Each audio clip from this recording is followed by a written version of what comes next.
Praise the lord. నేటి వాక్యము కీర్తనల గ్రంథము 25వ అధ్యాయము 4వ వచనం. యెహోవా, నీ మార్గములను నాకు తెలియజేయుము, నీ త్రోవలను నాకు తేటపరచుము. దేవుని మార్గములు మనకు ఎందుకు తెలియాలి? ఆయన త్రోవలు ఎందుకు మనకు తేటపరచాలి? ఎందుకు అంటే ఆయన మార్గములు న్యాయమైనవి, నీతివంతమైనవి.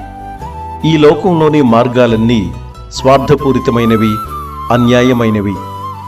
ఆయన మార్గములో నడిచిన వ్యక్తి నీతిమంతుడిగా, యథార్థవంతుడిగా నిలవడమే కాకుండా ఎట్టి పరిస్థితుల్లోనూ పాపములోనికి వెళ్లకుండా నిత్య జీవములోనికి దాటి వెళ్తాడు. కనుకనే ఈ వచనములో వ్రాయబడిన విధముగా విశ్వాన్ని సృష్టించిన వానికి ప్రతి మనిషి చెయ్యవలసిన ప్రార్థన ఇది.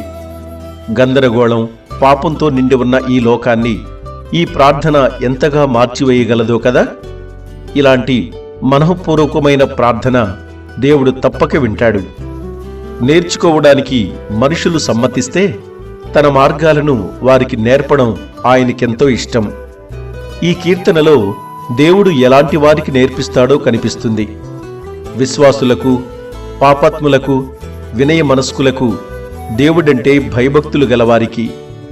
దేవుని బోధ మనకు అవసరం లేదనుకుంటే మనం ఆధ్యాత్మిక సత్యాల గురించి అజ్ఞానంలోనూ అంధకారంలోనూ ఉండిపోతే ఆశ్చర్యం లేదు. కాబట్టి అలా అజ్ఞానంలో ఉండకుండా తన జ్ఞానమునిచ్చి దేవుడే మనల్ని నడిపించునుగాక. ఆమేన్.